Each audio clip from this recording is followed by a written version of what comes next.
kids, welcome back to another episode of Glen Yaps. We're in my Screaming Mosquito recording studio, my man cave, where I've been spending lots of time with all the COVID lockdowns. So, I have a friend out there that's getting into the recording process, so I'm going to give him a rundown of what I use, but like I told him, every recording rig is different because there's so many multiple choices of components that you can use to achieve writing your own material and getting it recorded and turned into a somewhat finished product. I've changed how I've done it over the years and gradually started off, I think, with the old Sound Blaster cards on small computers, which had a lot of problems with latency. Latency is when you record something, like if you're singing and you want to hear the playback in your monitoring, like your headphones, you want to hear it come back right away. But latency is the distance between you actually singing it and it coming back. The distance between that. So if you're singing, a latency issue is if I sing it, the monitored sound comes back milliseconds later, so it almost sounds like an echo, like hello, hello, rather than it should be almost instantaneous. So that was a problem on the early computers, at least for me. So anyways, we're just going to do a rough thing. We'll just basically use it as quick step of each component of what I use right now. So if I'm recording guitar, here's my guitar rig. We take a mic stand, we mic the amp. Some people run direct, which is meaning some amps have a direct out. I prefer to mic the amps, so we'll put a microphone on here. And in the case of this, I have right here this mic cable right here. I can unplug it from here. I can run it over to the amplifier behind me and put a microphone on it. So just like a regular PA system live, whatever you're miking, whether it be your voice or the guitar amp, you have the microphone, the cable now goes into your mixer. That's the simple part. After that, it gets all screwy. So my recorder, or recording board, or desk as they call it, this is a Mackie, an older Mackie board. This is an analog board. It's a recording board. I bought it out of the U.S., California, a number of years ago. It was in a studio down there. So what they call a 32 track board, which is basically 32 channels all the way up to here. It's got 8 subs, which you don't really need to use too much in recording from this point of view. You can use subs in the software. This here, it looks a little more complicated than what it is. Here, I'll get a light on here.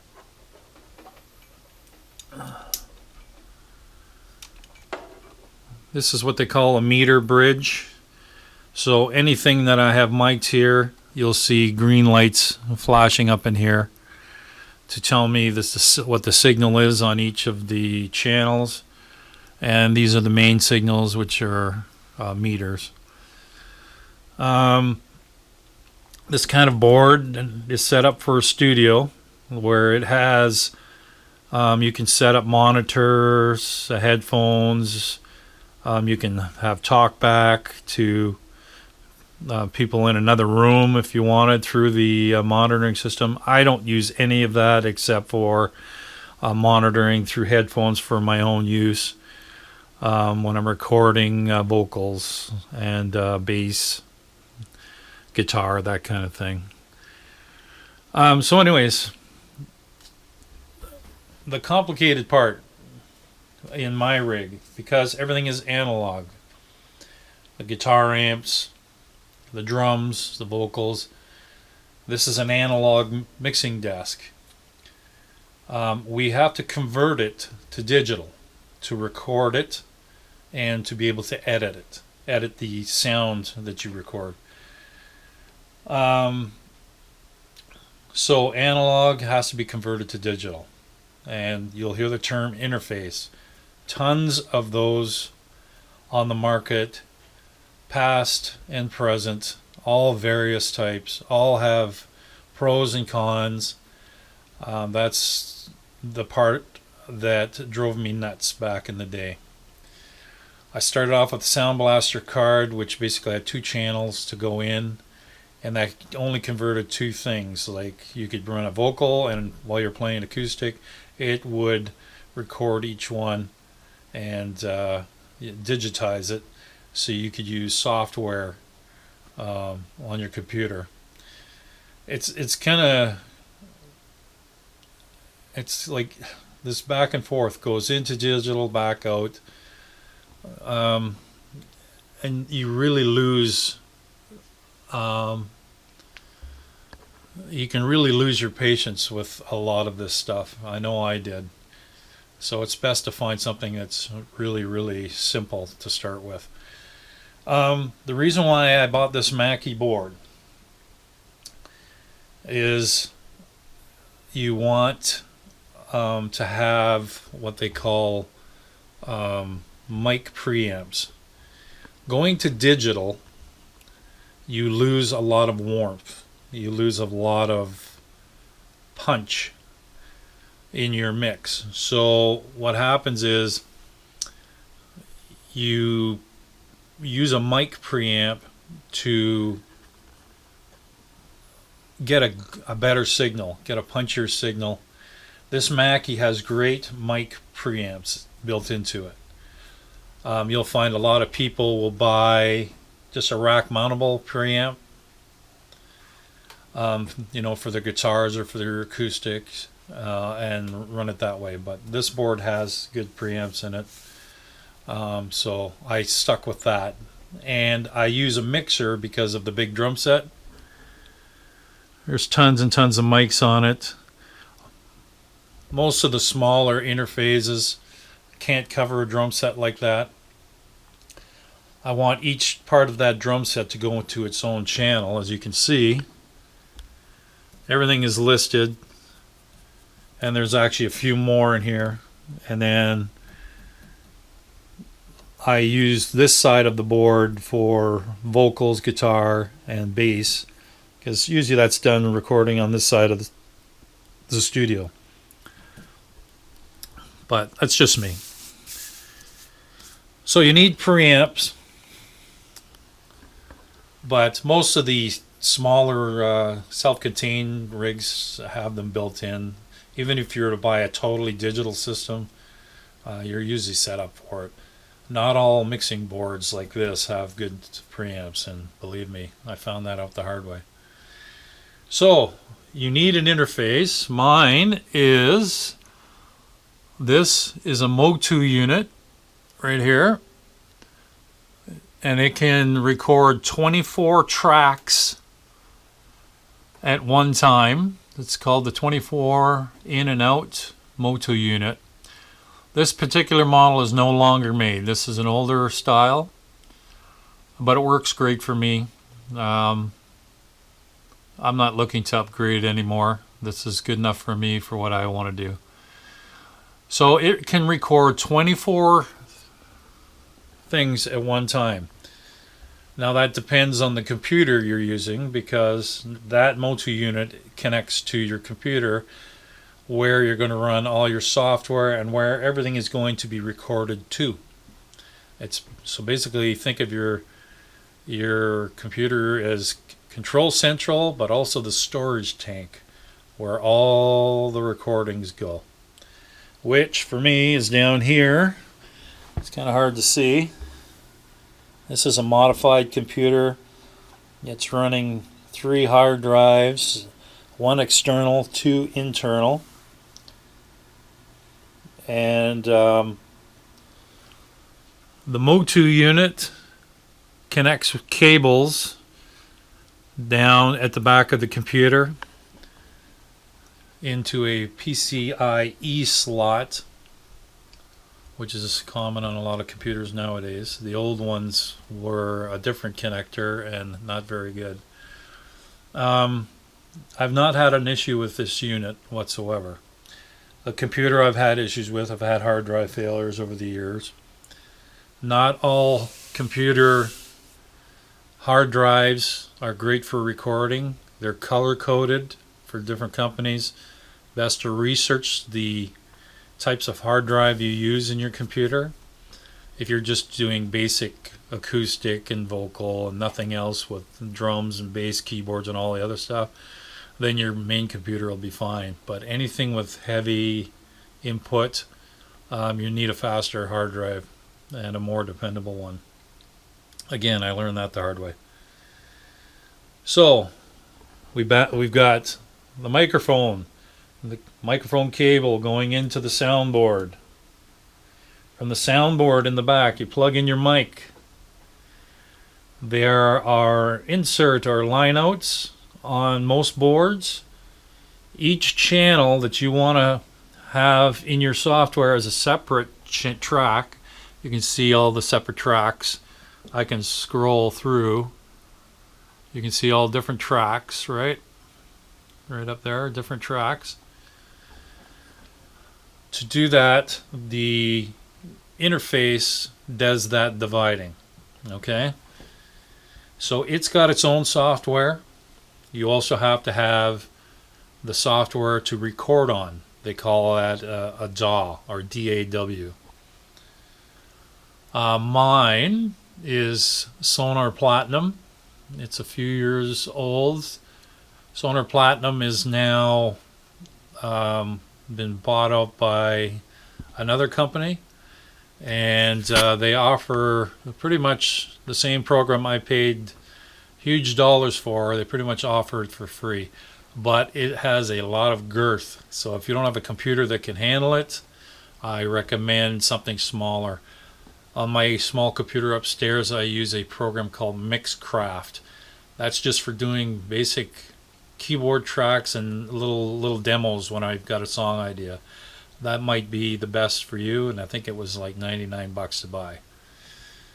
So anyways, the software I'm using on the computer is Windows 10. The recording software is Sonar Platinum. You can see it written up there. It has got a ton of features. Was by a company called Cakewalk. Like I say, it's not by them anymore. Cakewalk Sonar Platinum.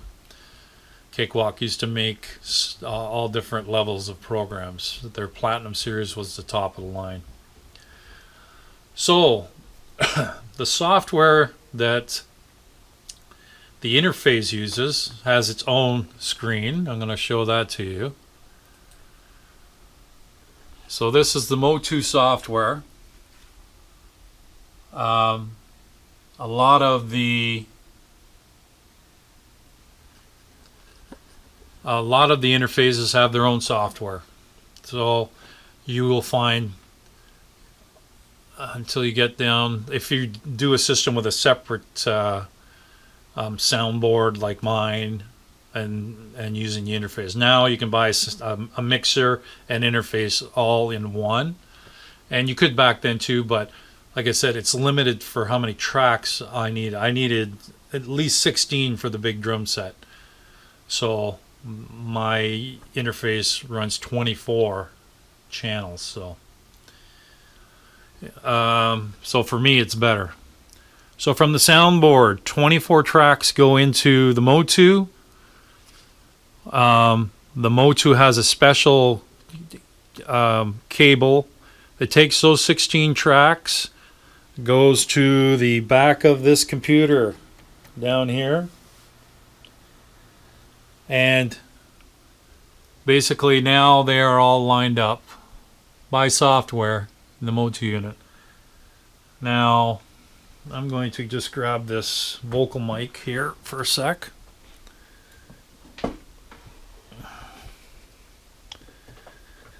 Okay, so I'm going to grab a vocal mic here, and for vocals, just for odd vocals, I like using just one channel here. So you can see the levels. I'm tapping the microphone, and it's pretty much when I tap, that meter moves. So that means I have pretty much zero latency, meaning that when I sing, I hear it in almost real time coming back with no delay. So that's what you want. The problem with recording rigs is latency. Your computer can only handle so much information at once, a basic computer. So if you're playing guitar on one track and singing it on another, you shouldn't have any problems, or you should be able to fix any latency problems with just having the two things. But latency can be a total nightmare if you're recording a whole band at once. My unit can record a whole band at once. I've got the drums mic'd. I can have a guitar player, a bass player, and a singer here, and we can record the entire band in real time, and I still don't have latency issues. So, but I had to pay a lot for extra stuff to achieve that with the rig I use. I mean, nowadays you could probably do it for half the price, but I'm not sure about that. So anyways, so that's the software. You can set levels there. You have to set levels on your mixer. You also have to set levels on your Motu. In the old days when you recorded to reel tape, you could push the limits into the red zone, and that would actually give you the sweet spot for sound. Unfortunately, with digital, that is not a great thing to do, because digital, when it hits the peak, it usually pops. You'll get a red flashing signal on any one of these. Like that's going up into the yellow. That's with me tapping the mic on the channel.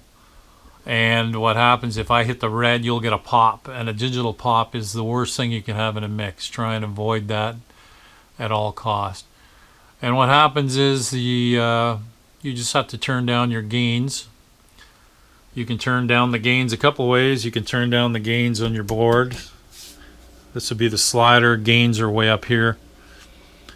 You just got to meter everything. You got to meter the signal into this board, but you also have to meter into the Motu. You can see the Motus right there. The single line is the mic. The double line is the return. This is the inputs going into the computer. I have a stereo out coming to it. Now if I wanted to, I can take this Motu unit and run all the channels in and all the channels out, and run it through racks of, over here, racks of effects and EQing and stuff. I don't do that. That's just crazy. I'm not going on a world tour. I'm just recording my songs to have fun and have a record of them. You know, it's just you can really keep going and get into 5-6 digits for this stuff. It's just nuts. So anyways, everything is hardwired from here to the computer. Once it's in the computer, we go into software. So there's hard wires, physical wires going into the board, hard wires going up. See these snakes right here? This is multiple channels all in snakes. They go up into the back of the Motu unit. The wires from the back of the motor unit, also hardwired, go down into the back of this computer. Now, once it's in the computer, it's been digitized. We now go to software. And software is the big pain in the ass because you'll get conflicts. Some things your computer just doesn't like, won't let you do because of the resources of the computer. That's why small computers are not great for recording. That's why laptops aren't great for recording. Some people get away with it, but never have I had luck with laptops for recording. So now we have to link the motor unit to the software, and that is basically done through all these wonderful buttons up here. Each software is different. There's audio and MIDI setup. So it'll take you through the whole process to set it up. I don't have to do that because it's already ready to go. This software allows MIDI keyboards and stuff. This software has a whole bunch of free items like for keyboard sounds and stuff, but I own a lot, so I've added them. And through each software program, you can basically assign a keyboard to a track just by going up and adding it that way. There are other ways too with this particular software, but it's irrelevant because you probably won't be using this software anyways, but most of them will have the similar ideas. Over here I just turned on the browser. This is not the same as a browser like the internet. A browser lets you go through all your stacks of effects, your EQs. I have separate ones for drums. I have noise gates. Noise gates, they're definitely helpful with drums. You can get rid of unwanted noise but like small faint noises in the background that might interfere with the main sound. That's a must-have for drums. But anyways, I have a whole selection in here, and each one, like dynamics, these are all compressor limiters. Most of these I've bought over the years. Most software you get a bunch to start with. You don't have to buy anything. When you get the software, you'll have enough to get you going and enough to have fun. So what we want next, I'm going to, just for an example here, this is a song it's already recorded, but I'm just going to use this for an example. Say in this spot I'm going to add another track. Say I want to do guitar. I right click on my mouse, insert audio track. Alright, so there it is. It just inserted it. It just numbered it, track 21. This song I'm working on has a lot of tracks. Now you're probably looking at that going, wait, that's got 91 tracks. That's true. My Motu unit only allows 24 at one time, but you can do multiple sessions over and after the other basic ones are done. You can keep adding as many tracks as your software and computer can handle. So it's unlimited basically, depending on the computer you use. So I've had songs up to 200 tracks, and you know, basically just using orchestration and stuff like that, plugins, and so I mean that's crazy, but you don't have to go that nuts. So anyways, I'm going to switch screens. Right now this is the recording side where you see the wave files actually of the parts recorded right there. But we want to go to the view where it looks like an actual mixer, which is just as simple as going to the console view.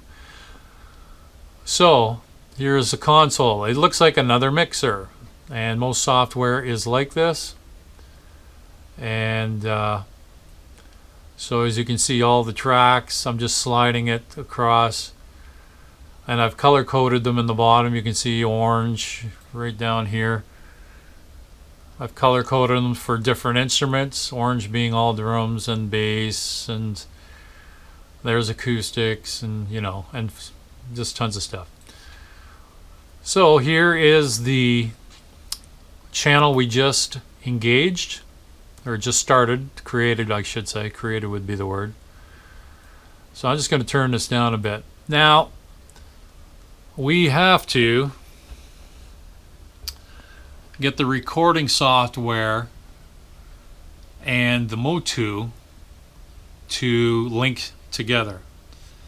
So just like we plug wires in, patch cables from your guitar to your amp, we have electronic wires, we'll say. So we have to show right here the in and out. So the out is already set. We want that to go to right up at the top, channel 1 and 2 out, which was these two lines right here. You can see the double lines. That's right and left out. Okay, and you're wondering what it goes out to. I will tell you shortly. We're just going to do one thing at a time. So this is the out. So it's stereo out, right, left. Now if I wanted to do surround mixing, I would have to increase my outputs to anywhere from 3 to 5 to 7 outs, which is real easy to do. You just assign it that way in the Motu unit. But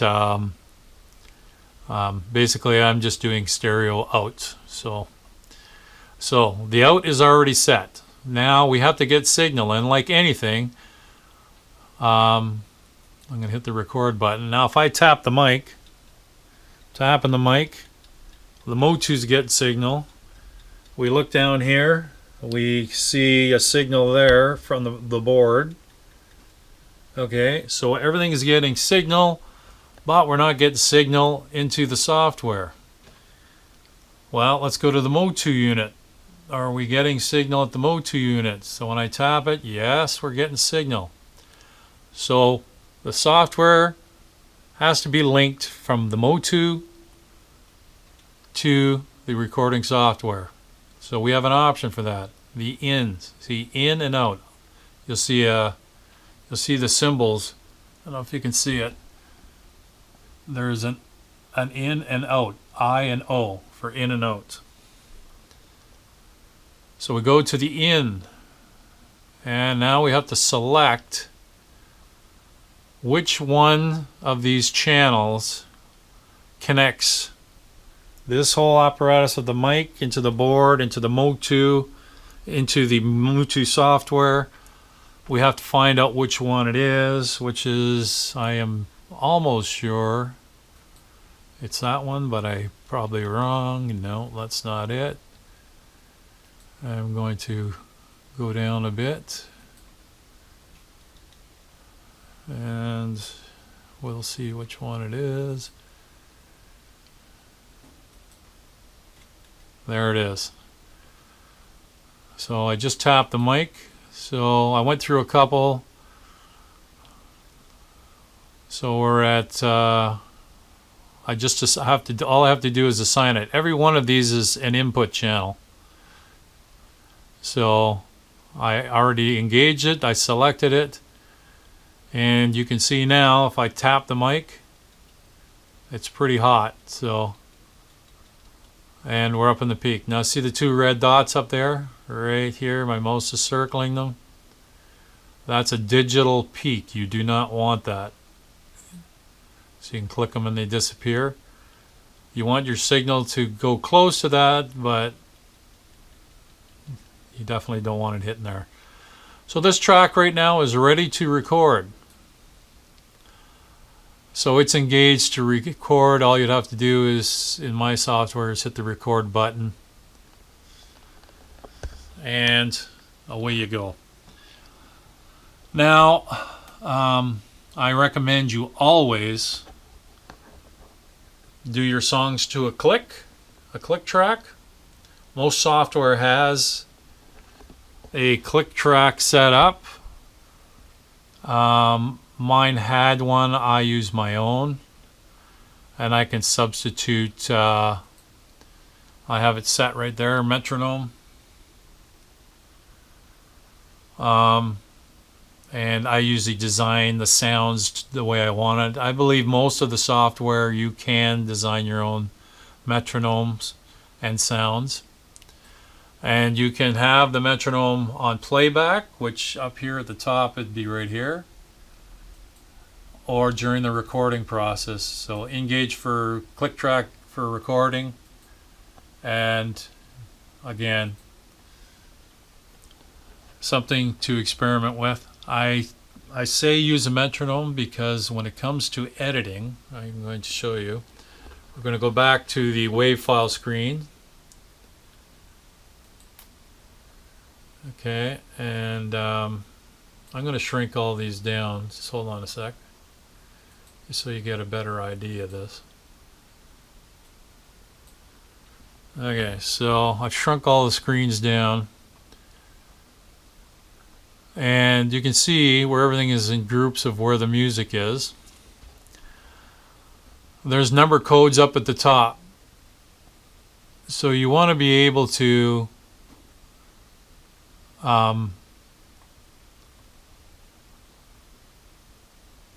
go to a certain point to do a correction, or if you wanted to start a second part to a song.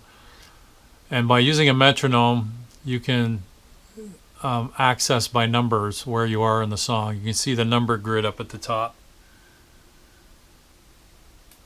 So I can basically move it to 156 and start recording right there if I wanted to. Metronome gets everything perfectly in time, so when you layer other instruments, you don't have any issues. Everybody's on the same page. So once you get if you got a drummer, once you get the drum track recorded to a click track, the drummer's in time. All the other instruments don't have to listen to the click anymore. You can listen to your drummer. The click is really for the first person on. Everything else, you can connect with the person playing. If there's a drummer, that is. If not, I would recommend using the click all the way through. So, here's where the heaviness of a good computer comes in. You have all these tracks, and each track can be mixed to your taste. You can EQ them, you can add effects to them, you can do just about anything to the track that you want. Some people like to fix up vocals and stuff. I'm more of a type of person, I like it raw, so if I'm not in perfect pitch, I kind of like it that way. I'm not a perfect singer to start with, and by I want that, the way I sing, captured in the recording. I know that sounds stupid, but absolute perfection in a recording is just not what I want. I grew up with the 70s and the 60s where imperfections gave the song character, and perfection is not what I'm looking for. I'm looking for the song idea and how good the song is. I'm not going for the absolute perfect, technically executed recording. All right. I'm looking for the ease of digital to fix and fix an absolute screwed up part. Like if something went totally wrong, where you're playing guitar and you hit a wrong note, well, you want to take that note out and then play the right note. So I like that part of the digital, but to fix a vocal that's not quite perfect, that doesn't bother me. Okay, so once you get all these wonderful tracks, once you get them all mixed to your liking, and I'm going to go back to the other view because all these have, I'm just going to use the drums here for example. I have effects and noise gates, minimal stuff, EQs, a few compressors for the drum sounds, a couple of noise gates on the toms. All you do is you can click on them and it turns on the basic unit that you're working with. Same with EQs. You can look at an EQ. I know people are going, wow, what's that? Different EQ settings. There's so many tools you can use, but it's great to just do the basics, one piece at a time, one piece of software at a time, master it, and then try multiple pieces of software. Each one of these effects or tools like EQs, gates, distortions, whatever, they're all a tool and you have to get used to them one by one. And they're not as easy as using an actual physical foot pedal or an actual rack mounted system. This is an echo, or I should say a reverb unit. You have multiple settings in here.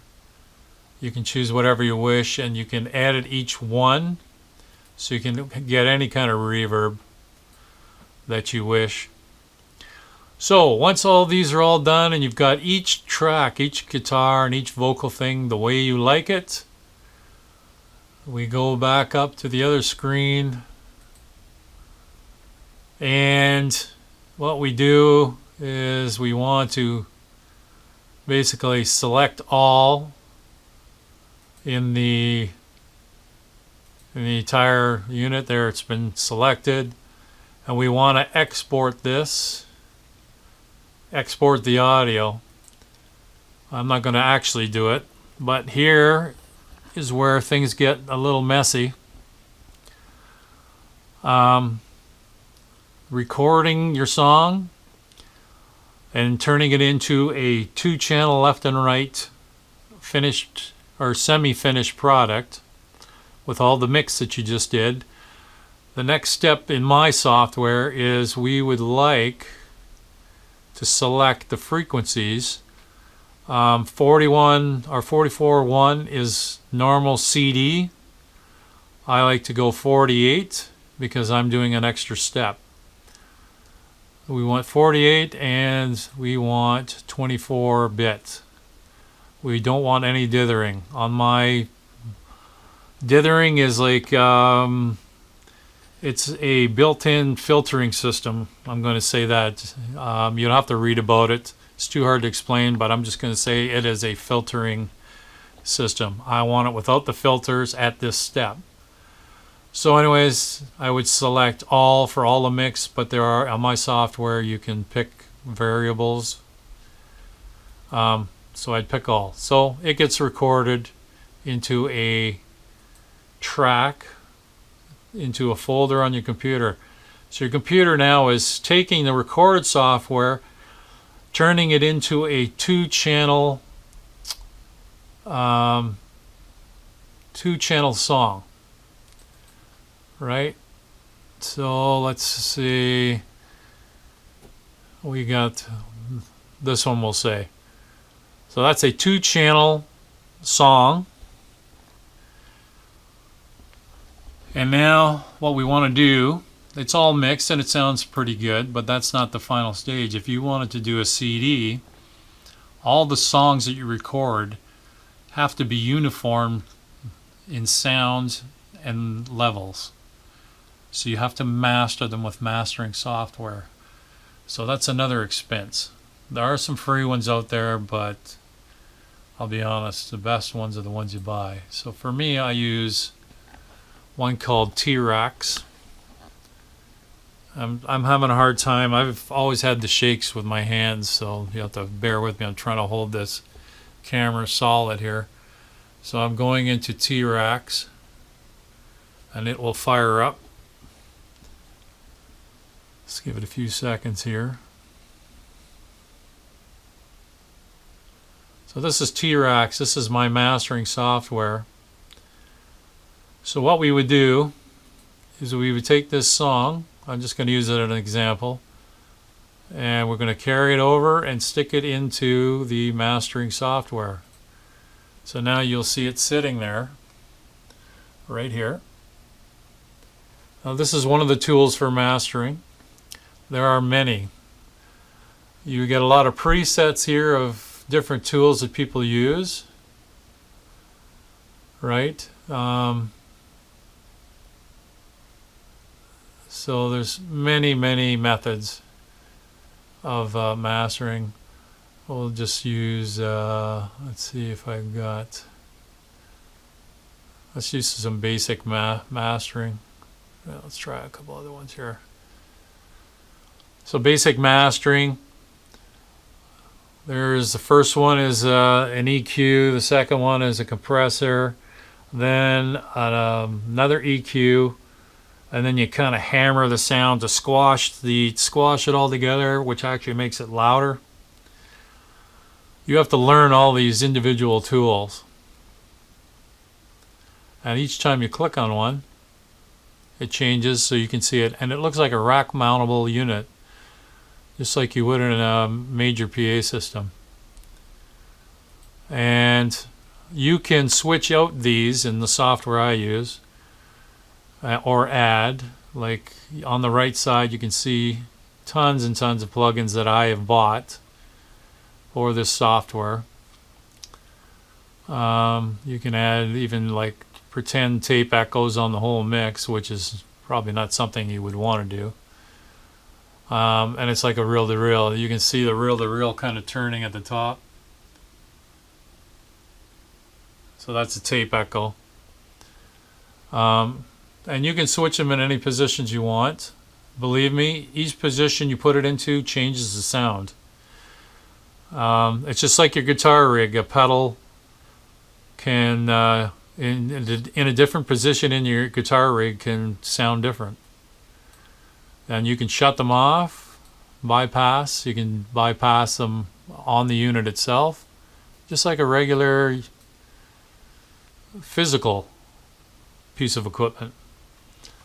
All these tools, you have to learn what they do. I just bought this EQ a little while ago. This one I love for drums because you can basically add and subtract so many things. You can change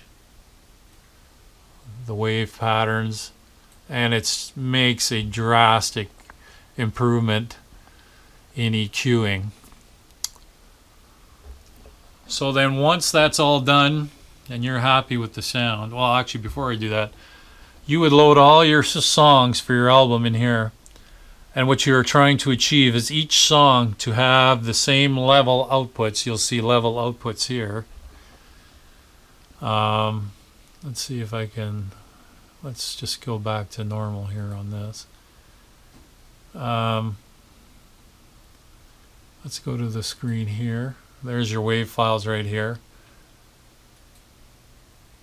So you can see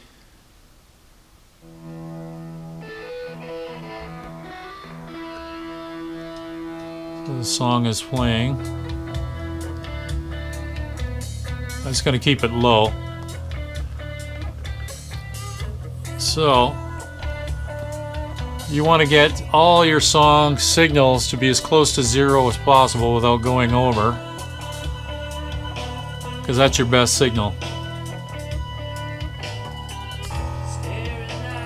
So you can EQ. You can hear the sound changing.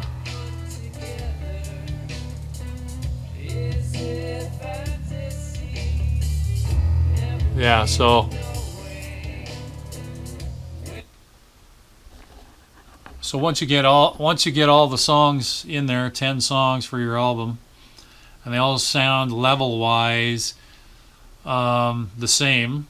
I mean, if you record over 5 or 10 years, these 10 songs, of course, all the songs are going to sound different. I mean, you change techniques in those 5 years.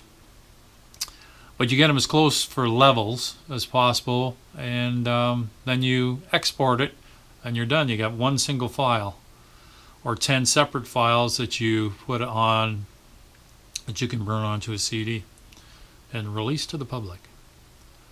So anyways, that's the basic steps.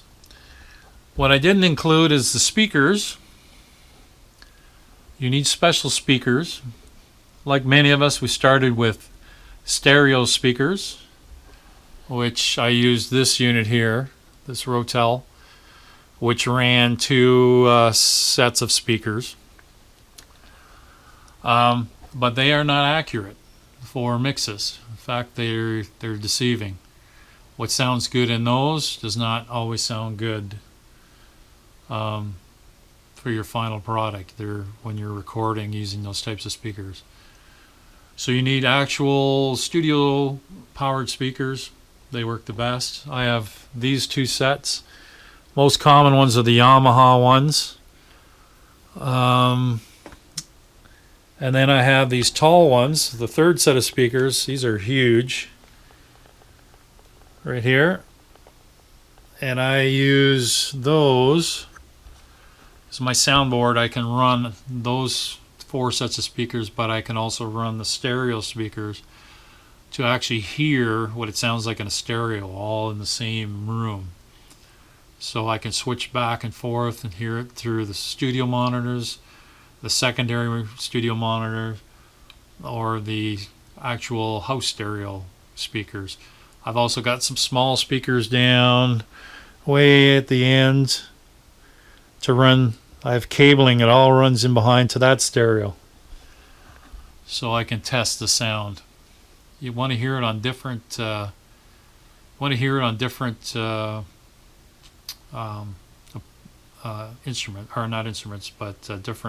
players, or stereo players. Anyways, I hope that helps. It's probably a bit confusing and going to be very long, but hope that helps, folks. Thanks for watching.